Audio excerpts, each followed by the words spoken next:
Good morning, distinguished guests, ladies and gentlemen. My name is Wayne Musabayana. I'm Head of Communication at the African Union Commission. It is my pleasure to welcome you to this beautiful city of Addis Ababa, and I'm really happy to be your master of ceremony today. When I played this same role 2 days ago at a communications workshop that we were having, I remarked to delegates there that perhaps Addis Ababa should come to mean from new flower to the ever-blooming flower. And that is because Addis keeps changing, and it keeps getting more and more beautiful by the day. I'm sure those of you who came to Addis just a little while ago will have been shocked by the developments that have happened within the city. So welcome to Addis. I hope you had a good stay, and you will continue to have a good stay in this capital city of the Federal Democratic Republic of Ethiopia. Now, on behalf of the African Union Commission and the African Women in Media, AWiM, it is really my honor to welcome you to the 9th African Women in Media Conference, a pivotal gathering that is dedicated to advancing gender equality in and through the media and eliminating violence against women and girls across our continent.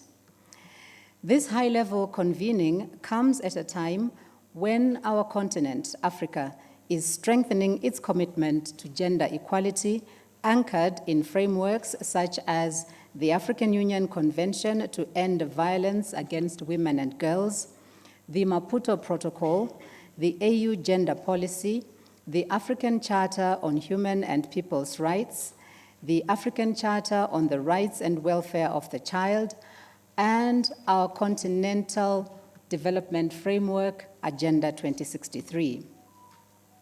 AWiM also has the Kigali Declaration. At the outset, allow me to recognize and warmly welcome our distinguished guests. Let me start with the Director of Information and Communication, Ms. Leslie Richer, who is our keynote speaker for today. And she's sitting up here in the yellow jacket.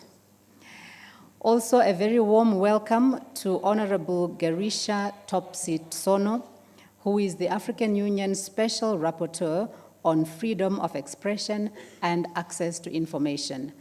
Madame is sitting somewhere in the room. Okay, she's sitting right at the end.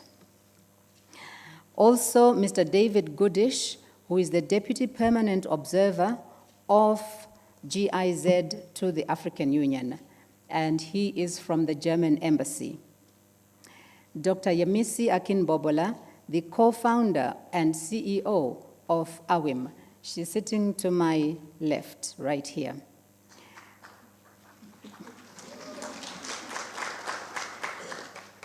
Ms. Meseret Kebede, who is the director of the Ethiopian Media Association, and she is sitting next to Dr. Yemisi.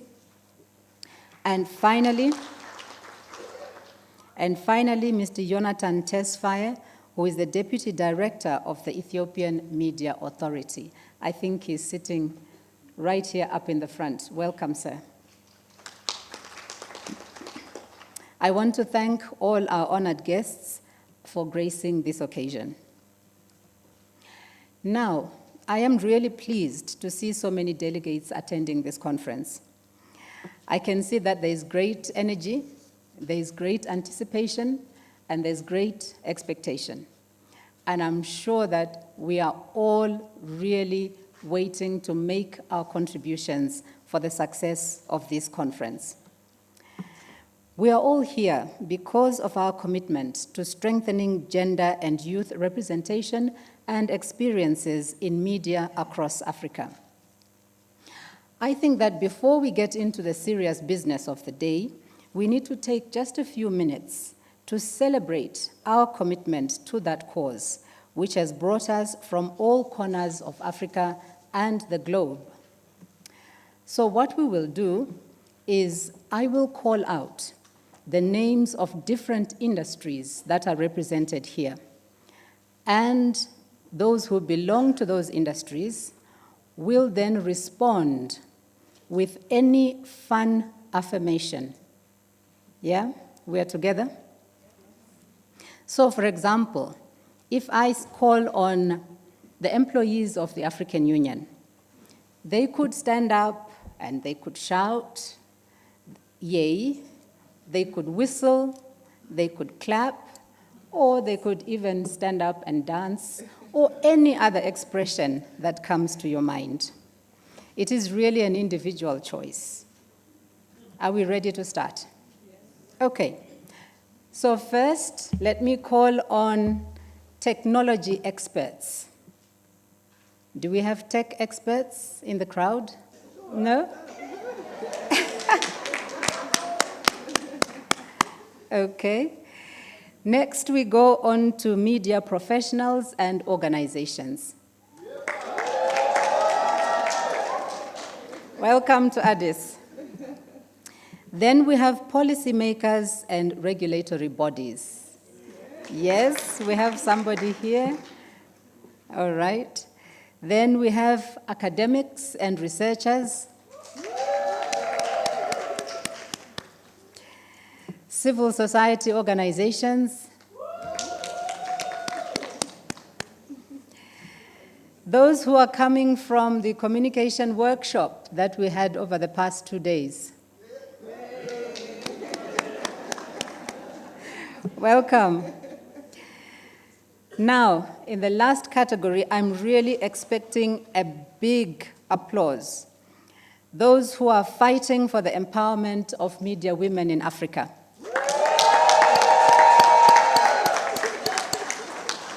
That is all of us. Thank you so much. We move on now to a few tidbits of information on the meeting. I also have to inform you that there have been some updates to the breakout session venues, which are different from what's printed in the magazine.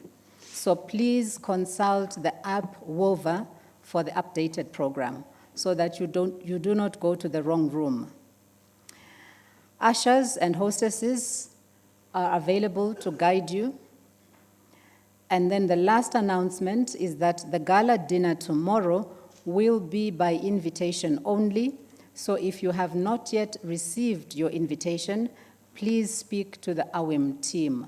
Can I just call on the AWiM team to stand up so that people can see you? Okay, we have Irene and her colleagues. So in fact, for any issues that you might have, please contact that team. Now we get to the serious part of the business. We are going to hear welcome remarks, and for that, I want to invite the co-founder and Chief Executive Officer of AWiM, Dr. Yemisi Akinbobola, who is also a professor, by the way. Yemisi, you have the floor.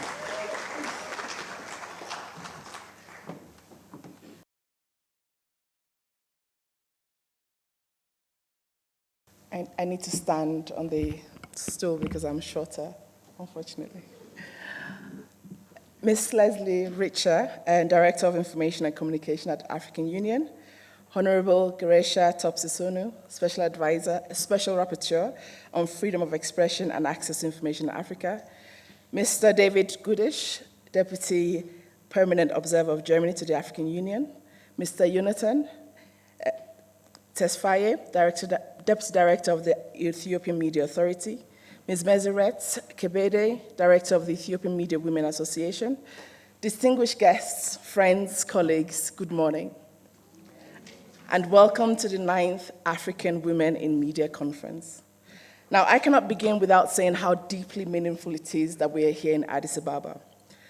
The very first time I visited this amazing city, and I'll be very specific, was on April 14th, 2019. And that was to introduce AWiM to Ms. Leslie Richer and her team at the AU Information and Communication Directorate. Before that, I was familiar with the AU in the general sense. But from that trip, I truly began to really understand the significant role that it plays across the continent and the world. And I remember sitting on my flight home reading the AU magazine back to back, discovering Agenda 2063, Aspiration 6, and all the amazing work that they do. I was truly brought in, without a doubt, to the vision of the Africa that we want. Since then, Addis has become a regular stop for me. I come here several times a year. And even before this trip, I was here in August to present our latest research on the barriers for women journalists in Ethiopia, which was supported by Foyo Media Institute and the Ethiopian Media Women Association. And I had the pleasure of meeting Ms. Dureti Tadesi, who's the Director of Women, Children and Social Affairs Directorate at the Ethiopian Media Authority, and she's here with us today. So to return 6 years since the first visit in 2019 as a partner, co-hosting AWiM25 with both the Department of Information and Communication and the Women, Gender and Youth Directorates, it is genuinely an absolute honor and pleasure. So thank you very much for having us. Before I continue, I want to thank our partners who have made this conference possible: Ethiopian Airlines, GIZ, thank you, GIZ, Luminate, MacArthur Foundation, Foyo Media Institute, the Ethiopian Media Women Association, UNESCO, MDIF, and the Wole Soyinka Center for Investigative Journalism, the Global Forum for Media Development, and WITS Journalism. So thank you very much for standing with us and believing in our work. And to our media partners from all over the world who help amplify our agenda and keep these conversations alive. From Ethiopia, we have Fana Broadcasting, Capital Newspaper, Wazimba Radio. From Kenya, we have the Association of Media Women in Kenya. We have the Reporter newspaper, Amara Media Corporate, and Y Niger from Nigeria. We truly appreciate you, so thank you very much. And thank you to all of you for your partnership, your trust and commitment to advancing gender equality in and through the media. Our theme this year is Beyond Commitments, Advancing Gender Policies for Gender-Safe Media. The idea for this theme began forming during the 2024 expert consultation on the African Union Convention to End Violence Against Women and Girls. And I do recognize some of the faces in this room today who were part of that 2-day intense dialogue at Hilton, Addis Ababa. Building on the Maputo Protocol, the convention is the first continental, legally binding treaty dedicated solely to preventing and eliminating all forms of violence against women and girls across Africa. It addresses long-standing women's rights issues that have not been fully or adequately addressed in other instruments. So, for example, Article 7 of the Convention recognizes intersecting vulnerabilities, disability, displacement, age, health, and so on, and mandates accountability for perpetrators. Articles 8 and 9 prohibit all forms of workplace violence and protects girls from harmful labor practices. Article 10 requires states to prevent, investigate, and prosecute cases of femicide and gender-based killings of women. Article 12 ensures fair, non-discriminatory judiciary processes, fast-track mechanisms, victim and witness protection, restitution, and rehabilitation programs. So the convention addresses significant issues that we face today. It also addresses critical issues of digital and online violence and many of the barriers faced by women in media. So in short, the AU Convention to End Violence Against Women and Girls is a significant milestone for women's rights in Africa. During those 2 days of the expert consultation last year, one question kept coming up again and again, and that was, how do we make sure this convention actually leads to meaningful impact and action? I think that's an important question. And it turns out that our concerns were very much not unfounded. Because whilst the convention was adopted in February 2025 here at the AU Summit by the heads of state of the African Union, till date, as I speak to you here, only 7 African countries have signed the convention. And that is not the worst part. 0 have ratified it. Not a single African country have ratified that important document. We need 15 member states to ratify the convention for it to become force. The moment a convention comes into force, it becomes legally binding for the member states that have agreed to be bound by it, which means that without ratification, that convention exists politically, symbolically, but not as an enforceable legal obligation of member states.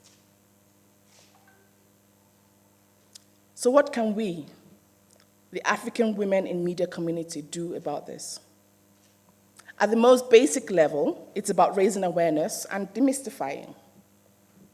It is about calling on our presidents and leaders to take ownership and leadership in something that affects 50% of their population, if not more. And it's about rising up to counter the damaging reversal of the advancements we have made over decades on women's rights globally. Why wouldn't we want to put our platforms, our voices, our media muscle behind something that would transform lives, protect women and girls, and advance women's rights and position in society? So for those of you who are unsure if your country has signed the convention and who wants to put their collective voice to galvanize and demand that your country's leaders pay attention, here are the 7 countries that have signed in principle as a way for other countries to join them on that journey towards ratification: Angola, Burundi, Djibouti, Democratic Republic of Congo, Liberia, the Gambia, and most recently, Ghana. If your country is not on that list, then I call on you to play your part in changing that. Let us use this moment at AWiM25 to start our journey to playing our part as media, as academics, as civil society, as creative industries, and simply as people who believe that women and girls should have a right to a life without violence. It's as basic and simple as that. At AWiM, our position has always been very simple. Every woman deserves dignity and safety at work and in a day-to-day environment, and that includes women in media. For those who were with us in Kigali for AWiM23, you remember the incredible moment when 250 of us co-designed and adopted the Kigali Declaration on the elimination of gender violence in and through media in Africa. The Kigali Declaration is powerful because it captures and provides steps to addressing what women in media have told us for years about the barriers they face in their profession: the harassment, the intimidation, the unsafe newsrooms and working environments, the online abuse, and the damaging narrative that normalizes violence against women and girls. It sets out the minimum standards that we must all uphold to change that reality. So when the AU Convention emerged, the connection for me was very clear. The convention grants us continental authority, and the Kigali Declaration provides us with the practical steps. And together, they offer a unified pathway for transforming not only our workplaces, but also the media narratives that shape our societies and influence our leaders. And that brings us to the task over the next 2 days. Across your workshops, panel sessions, roundtables, I want you to have one question running through the back of your mind. What is my role and my organization's role in advancing the AU Convention to Ending Violence Against Women and Girls through the standards of the Kigali Declaration? We have over 116 media organizations globally who have signed the Kigali Declaration and who are actively implementing it. So this is our opportunity to go beyond just signing. Because it's not a job for one institution, for one government, or even for one sector. And in our research at AWiM that pans across the continent, when we ask women in media whose responsibility it is to address the barriers they face, the most common answer is all of us. So today and tomorrow, we're calling on all of us to take ownership on this collective effort. Right, so now, before we get too serious, and because movement building should be fun and joyful, so I'd like to invite all of us to stand, if you permit me. Thank you. Do we all have our phones with us? If you can grab our phones. Your phones? Yeah. Mine is there. You can use mine. And I'd like you to turn to your neighbor and take a selfie. A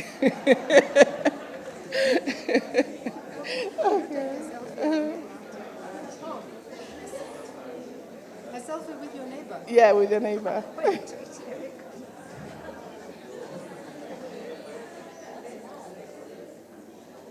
There you go. Okay, take with mine as well.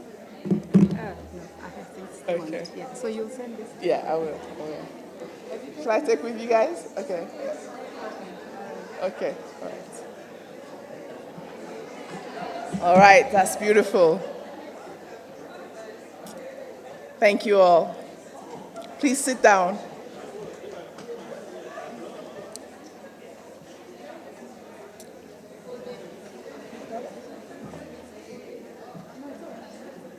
All right, amazing. Thank you so much for participating in that. That is what solidarity looks like.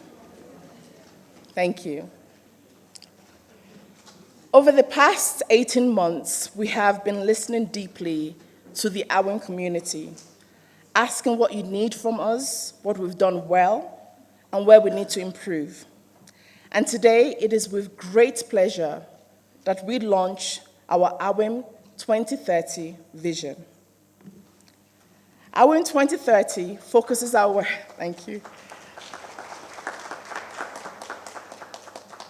AWiM 2030 focuses our work on 3 thematic areas. I hope you can see the screen, yes. Firstly, networking. We are transforming the AWiM conference into a global forum and a year-round dialogue ecosystem, comprising communities of practice, working groups, and a space to share practice and insights. This enables the conversations that are initiated here at the conferences to continue throughout the year, therefore strengthening our movement building efforts across critical issues. Secondly is advocacy and insights. This is where our research and policy engagements come together. Importantly, we aim to work at 3 levels. Macro, in terms of with intergovernmental, regional, and national policymaking. Meso, with media leaders, organizations, regulators, institutions. And micro, directly with individual women journalists and women in media and grassroots communities. And finally, economic empowerment. As we all know, women remain dramatically underrepresented in media ownership. So, through our mediapreneurship program and the relaunch of our pitch zone, we will be supporting women-led and women-owned media initiatives, facilitating their access to investment and grants, and championing the economic empowerment of women to lead in the media and creative industries. And our work and these strategic areas are guided by our 3 Fs. Foresee what's coming, foster the networks and partnerships that get us there, and future-proof by making our ecosystem stronger and more sustainable. But friends and colleagues, we do not intend to do this alone. We need policymakers, investors, grant makers, platforms, educators, journalists, and all of us to collaborate in solidarity around gender equality in and through the media for all of this to work.